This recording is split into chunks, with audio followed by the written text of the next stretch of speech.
Imagine a desert. An arid and empty plain, bathed in a merciless sun, where life struggles to persist.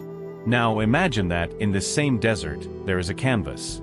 A canvas so vast that it can only be seen from an airplane. You didn't misunderstand, from an airplane. And on this canvas, there are drawings of animals, plants, and geometric shapes, with lines up to 15 kilometers long. Created almost perfectly. Welcome to the Nazca Plateau, in southern Peru. Who could have created these lines? Is it really a terrestrial being? The first layer of the Nazca mystery is how they did it, and above all, for whom.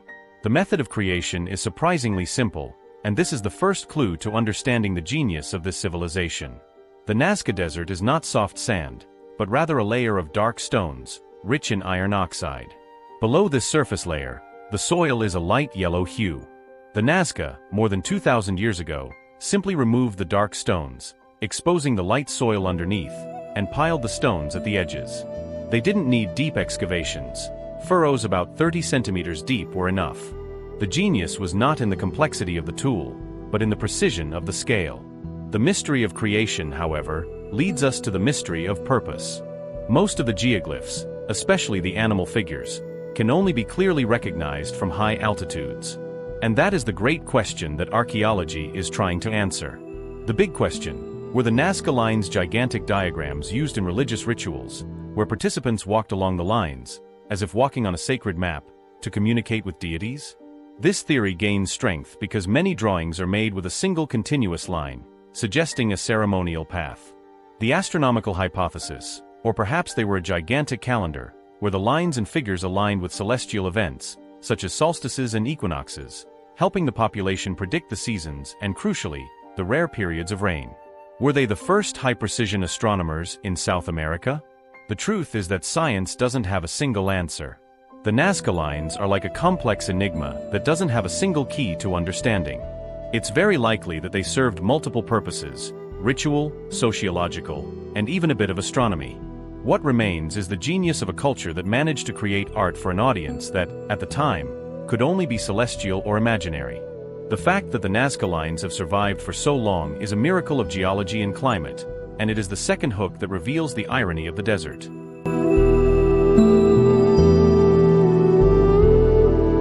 Before they were lines in the desert, the Nazca were a people. The Nazca culture flourished in southern Peru, in the arid coastal region, between 100 BC and 800 AD. They were master craftsmen and engineers. The name Nazca was not the name they gave themselves. It is the name that archaeologists gave to the culture, based on the geographical region and the valley where their main centers were found. Their society was complex, divided into small chiefdoms that united for grand projects, such as the construction of the lines and, more importantly, their irrigation systems. They were notable for their vibrant polychrome pottery. Their vases and pots were richly decorated with the same figures we see in the desert: the hummingbird, the monkey, the spider, as well as mythological beings. They left no empty spaces in the pottery, a technique that reflects how they tried to fill the emptiness of the desert with art and meaning. But their greatest engineering legacy, beyond the lines, is the system of underground aqueducts, the aforementioned puquios. They dug spiral tunnels to access groundwater, enabling agriculture in one of the driest places in the world. This technology was vital for survival and demonstrates that they had an incredible mastery of the local geology. They didn't disappear suddenly. The collapse of the Nazca culture, around 800 AD, is a debated mystery, but the strongest theory points to extreme climate change. Long droughts followed by devastating floods, caused by an amplified El Niño, may have destroyed their fragile agricultural and irrigation system. As for their legacy, yes, there are descendants. The Nazca culture was absorbed and gave rise to other regional Andean cultures. The blood and history of that people merged into subsequent civilizations, and today, the population living in the Ica and Nazca region carries the legacy and lineage of the ancient builders. The culture has transformed, but the genius of that people remains engraved, both in the desert and in the DNA of southern Peru.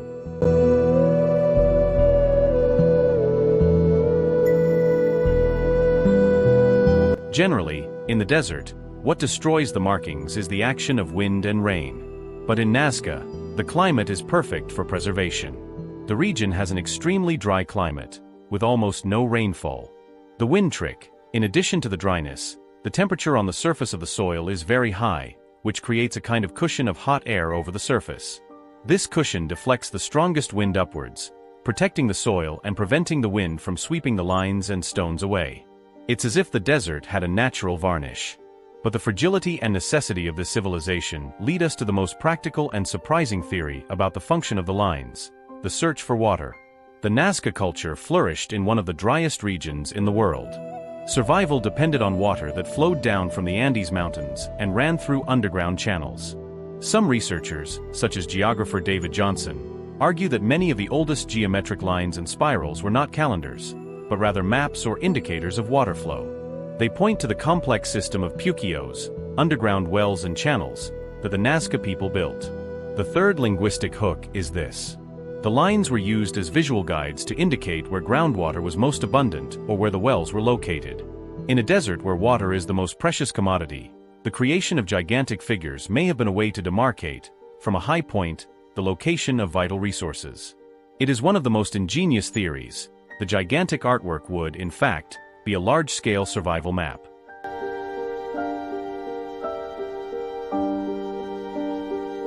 These are the Nazca lines, the most famous and inexplicable geoglyphs in the world, dating back approximately 2,000 years, to the time of the pre-Inca civilization.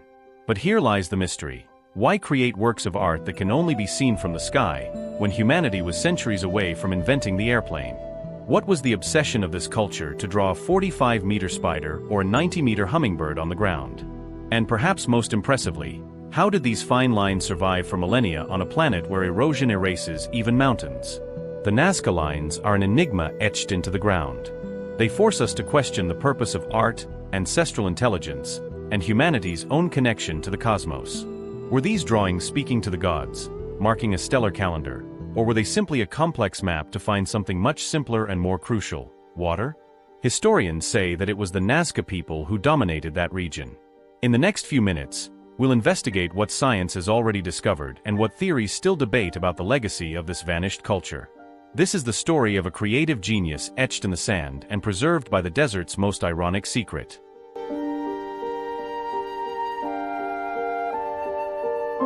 Despite being on the ground for 2 millennia, the geoglyphs were largely unknown to the outside world. Of course, the local people, the heirs of the Nazca, knew the paths and figures, but the true scale of the artwork could only be perceived from a point of view that, for the ancients, was reserved for the gods, the sky. The formal discovery in modern history happened thanks to the invention of the airplane. The first documented record and perception of the scale of the gigantic figures occurred in 1927, when the Peruvian pilot Toribio Mejia Zesp sighted them during an overflight. He was the first to realize that the furrows in the earth were not random paths, but rather intentional lines that stretched for kilometers. However, the world only awoke to the mystery of Nazca in the following decade. In 1939, the American archaeologist Paul Kosok flew over the area and was amazed by what he saw. He coined the term that describes them to this day: the world's greatest astronomy books. But the person who truly dedicated her life to elevating the Nazca lines to the status of a global enigma was the German mathematician and astronomer Maria Reich.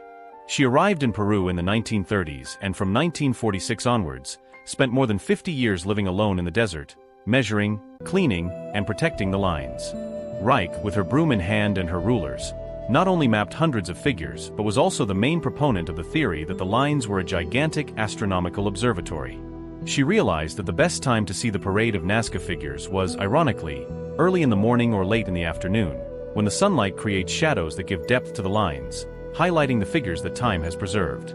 It was thanks to these pioneers, flying over the desert, that humanity finally glimpsed the masterpiece that had been hidden in plain sight, patiently waiting for the right moment to be revealed.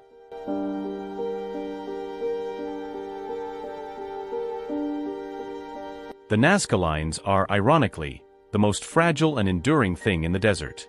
They have survived for over 2,000 years thanks to the precision of their builders and a quirk of the climate that prevents the wind from erasing them. What have we learned from the Nazca civilization? That art and science can be the same thing. They didn't need spaceships, they only needed precision, engineering, and faith. And perhaps the most beautiful theory is the most practical. The geoglyphs were, in essence, a map of survival, a way to demarcate, for the gods and for themselves, the location of vital water. The Nazca Desert is an open-air museum, where each mark on the ground is an unanswered question. They remind us that the human ambition to communicate with the cosmos or to map the unknown is not a modern phenomenon. It was simply a people trying to understand and dominate the arid world in which they lived. The Nazca lines are an enigma etched in stone and a legacy that the greatest works of art are those created with a purpose that transcends time.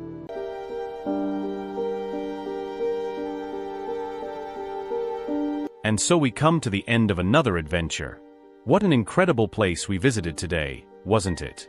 I hope you felt the energy and beauty of this destination as much as I did. If you enjoyed traveling with me without leaving home and want to explore many other paradises around the world, don't forget to subscribe to the channel. It's free and you'll be sure not to miss any of our upcoming expeditions. In addition to subscribing, leave a like if this video showed you something new and tell me in the comments, what was your favorite part of this trip? Or what place would you like to visit in our next destination? Until the next video.